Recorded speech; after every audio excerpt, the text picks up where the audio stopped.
Bonjour à tous, bienvenue sur Fan de Couteaux.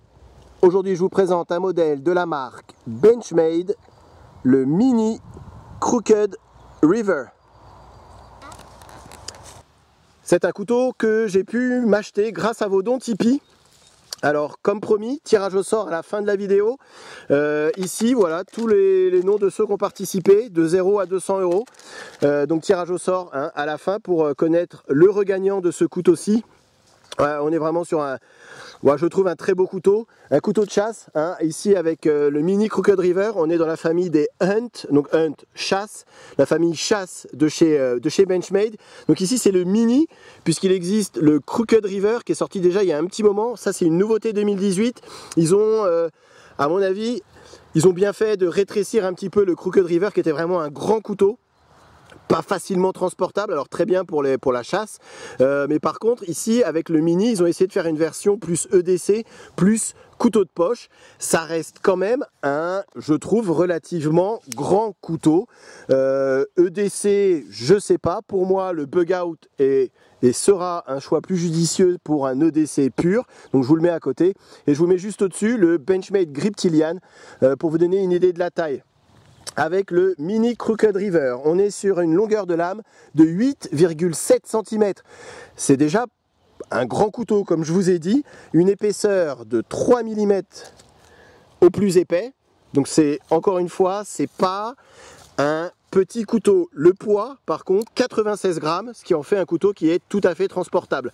Je trouve comme avec le Crooked River qu'ils ont réussi à marier et à faire un couteau harmonieux en mêlant d'un côté la tradition, c'est-à-dire qu'on est vraiment sur un couteau avec des mitres, donc c'est rare aussi sur la chaîne, un manche en bois, donc c'est du Diamond Wood, donc c'est du bois hein, qui est stabilisé bien évidemment, donc ça ne va pas trop craindre l'humidité. Ici vous avez des mitres en aluminium. Et la modernité avec ici l'entretoise en G10 orange qui rajoute un peps de couleur. Alors il y en a qui vont trouver ça bizarre, disgracieux peut-être. Moi ça me dérange absolument pas. Je trouve justement que ça fait, voilà, ça participe au charme du couteau. On est sur une forme de lame aussi clip point, donc on va dire typique chasse plutôt que drop point comme celui-ci. Vous voyez, c'est vraiment pas du tout la même forme de lame. Une lame qui remonte légèrement et avec un énorme belly, donc un gros ventre ici. On peut imaginer, et je vais pas vous faire la démo puisque c'est pas mon créneau, mais qu'on peut avec, vous voyez, se rapprocher de la lame pour pouvoir dépecer un petit animal. C'est quand même à la base, c'est dans la famille des couteaux de chasse de chez Benchmade. Je vous les remets à côté, vous voyez, par rapport au bug out et par rapport au Griptilian. Le Griptilian va être un petit peu plus épais, pas beaucoup plus grand en longueur, un petit peu plus épais, donc un peu moins facilement transportable que le Mini Crooked River, mais j'insiste sur le fait que le Mini Crooked River n'est quand même pas, pour moi à mon sens, un vrai EDC, pardon, puisqu'il est relativement encombrant pour en faire, par rapport au bug out, pour en faire un vrai couteau de poche. Alors autant parfois avec certains Benchmade il m'est arrivé d'être déçu au niveau de la qualité des finitions. Je ne parle pas de la fabrication ni de la solidité du couteau, mais des finitions. Il y avait certains petits soucis, des vis qui dépassent, des plaquettes pas très bien alignées, une lame pas forcément hyper bien centrée. Voilà. Sur celui-ci, à part peut-être si on chipote ici la plaquette en bois qui n'est pas vraiment hyper bien alignée avec la mitre en aluminium, mais là c'est vraiment chipoté. Pour le reste, franchement, rien à dire sur l'exécution et sur la qualité de fabrication. L'Axis Lock, c'est un des Axis Lock, donc le système de fermeture et de blocage de la lame que j'ai de chez Benchmade qui est le plus souple. C'est vraiment sur celui-ci, en tout cas hyper agréable, il n'y a aucune accroche, même neuf, hein, j'ai pas eu besoin de trop l'ouvrir et le fermer pour faire un petit peu le lock. C'est vraiment hyper souple dès le début, dès la première utilisation, donc ça franchement un gros point positif. Alors je continue un petit peu sur la revue de détail du couteau. Donc on est sur des platines en acier inoxydable qui sont ajourées pour enlever un petit peu de poids au couteau. Donc ça c'est très bien fait. Donc construction semi-ouverte ici avec cette, pour moi, belle entretoise en G10. La vis du pivot également avec un petit peu de orange pour rappeler l'entretoise. Voilà, je trouve que c'est pas mal fait, c'est très joliment fait, c'est bien assemblé, il n'y a aucun souci, aucun jeu haut et bas, aucun jeu latéral. Sur la qualité de fabrication et de réalisation, on est au top. Après, ça va être qu'une question, je pense, pour celui qui va l'acheter ou pas, qu'une question d'esthétique. L'acier de la lame, on est sur du S30V, donc un acier haut de gamme sans être au top du top. C'est un acier inoxydable qui va tenir un tranchant assez longtemps. Il va falloir quand même en prendre soin un tout petit peu si on veut pas que des taches apparaissent dessus.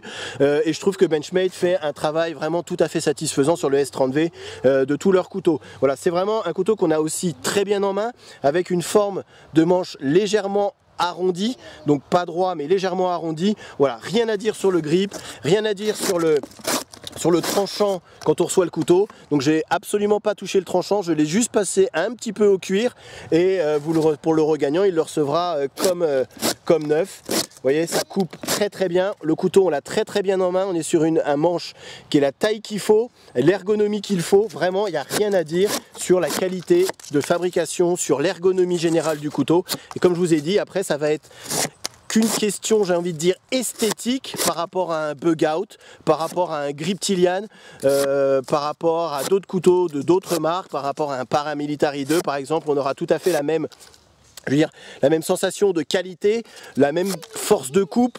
C'est vraiment qu'une question d'esthétique au final, et surtout l'esthétique de la lame qui quand même est assez orientée chasse ici avec ce gros belly.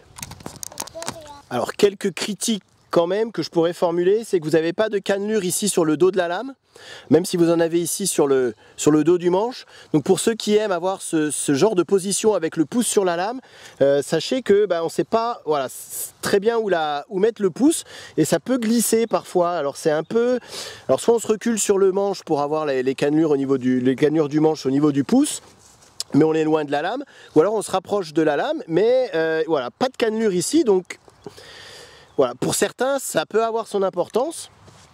Autre chose que j'aime de moins en moins, c'est les thumb stubs. Donc c'est la façon d'ouvrir, de l'ouverture pour ouvrir le couteau, pardon. Ici vous calez votre pouce à l'intérieur, vous poussez, ça s'ouvre. Le problème c'est que quand on va couper de la nourriture, et ça m'est arrivé, et ça m'arrive avec celui-ci, et ça m'arrive avec tous les couteaux qui sont avec des ouvertures par thumb stub, c'est que vous avez la nourriture qui vient se caler dedans. Vous voyez ici les thumb stubs, ils se trouvent au niveau du tranchant. Donc lorsque vous allez couper quelque chose ici, la nourriture elle va venir se caler là, donc vous allez en avoir partout. Et je trouve que ça devient, en tout cas pour moi, de plus en plus embêtant. Donc pour moi c'est vraiment un reproche que je pourrais faire. Si les thumb stubs sont reculés par rapport au tranchant, c'est pas gênant, mais ici ils sont vraiment alignés avec le tranchant, donc forcément la nourriture va venir se caler à l'intérieur. Voilà, donc un petit point négatif encore. Au niveau de l'esthétique, alors moi ça me gêne pas, mais je sais que pour certains, ils vont trouver ça disgracieux, le fait que une fois le couteau fermé, le dos de lame ici ne disparaît pas à l'intérieur du manche. Voilà, il y a ce creux ici qui enlève un peu de fluidité dans la ligne du couteau une fois que le couteau est fermé. Voilà, c'est peut-être un détail, mais ça mérite d'être précisé. Mis à part ces petites choses, franchement, vous voyez un peu là, le déploiement, mais c'est d'une fluidité franchement rare pour un Axis Lock, j'insiste là-dessus. Alors est-ce que j'ai de la chance avec cet exemplaire? Je n'en sais rien, mais voilà, à part ces 2-3 petits points négatifs, rien à dire sur le couteau. Le couteau on l'a très bien en main, une force de coupe vraiment pas mal du tout, rien à dire sur l'efficacité générale du couteau, mis à part encore une fois, et ça je trouve que ça va être un point vraiment déterminant dans mes achats futurs de couteaux en tout cas, c'est que je vais regarder d'un petit peu plus près la position des thumb stubs sur le dos de la lame, enfin sur le haut de la lame, par rapport au tranchant, pour pas que cette foutue nourriture vienne à chaque fois, quand ça remonte comme ça, tac, se caler à l'intérieur. Alors je vais essayer de mettre en pratique ce que je viens de dire pour que ça soit vraiment clair pour tout le monde. Dès lors qu'on ne se sert pas de cette partie-là du couteau, il n'y a aucun souci. Le couteau il coupe, mais alors nickel. Pour une préparation nourriture autour du camp, pour se tailler un bâton, se tailler une petite pointe, vraiment c'est un couteau qui est parfait. Par contre, regardez ce que j'essaye de dire, c'est que lorsqu'on va se rapprocher du manche, voilà, on a ce... les Sumstub qui viennent buter contre la nourriture. Je me fais bouffer par les moustiques, qui viennent buter contre la nourriture. Donc voilà, c'est pas des plus pratiques. Vous allez dire c'est chipoté, mais voilà, quand on achète un couteau à 200 €, je pense que tous ces petits détails peuvent compter.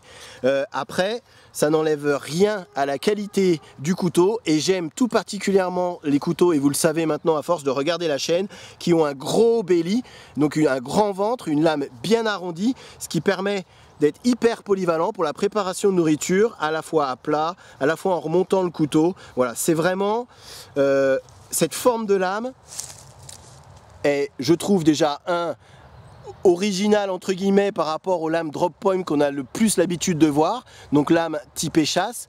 Par contre voilà, vous inquiétez pas, je vais le nettoyer, mais comme je disais, on a toujours un petit peu de bouffe qui viennent se caler dans les Sumstub, et à la longue ça peut devenir légèrement ennuyeux.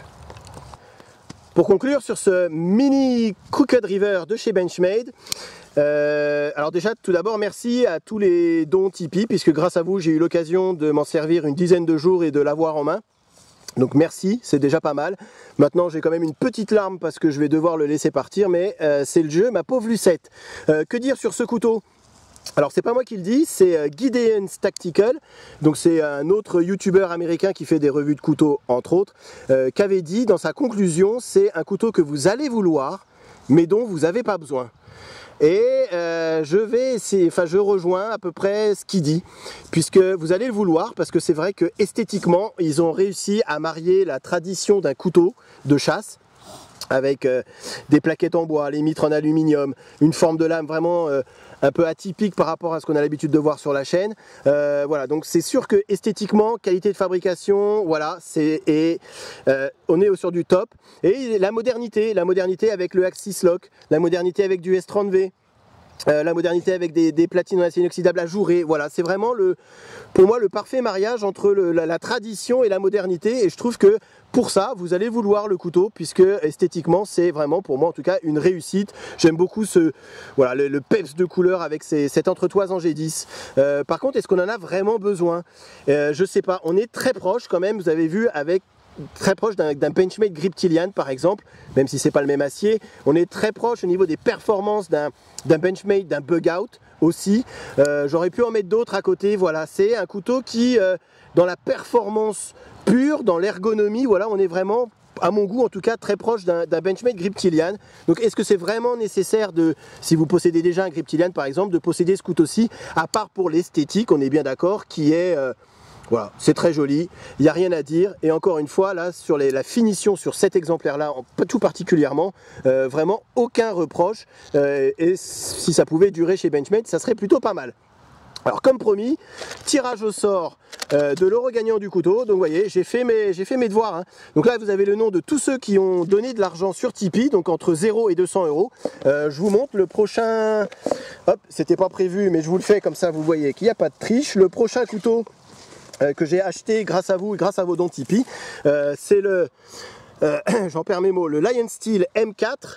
Donc il est acheté, la revue va arriver d'ici 15 jours grand maximum, et pareil il y aura un tirage au sort, donc tous ceux qui ont donné de 200 à 360 €, je ferai le même principe, il y aura un tirage au sort pour gagner cette magnifique petite lame fixe en M390, très beau couteau de chasse également, je reviendrai dessus plus tard. Alors, tirage au sort, une main innocente, ça va être celle de mon fiston, puisque c'est les vacances scolaires chez nous, donc c'est pas moi qui vais tirer.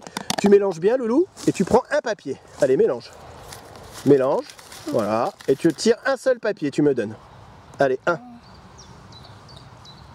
celui que tu veux, allez, ah, c'est lui, c'était tombé là, je reprends, Monsieur Guillaume B, bravo. Tu es l'heureux gagnant de ce Benchmade Mini Crooked River.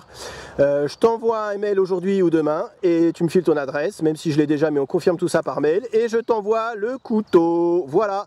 Bravo à toi et je vous dis à très bientôt sur Fan de Couteaux. Salut!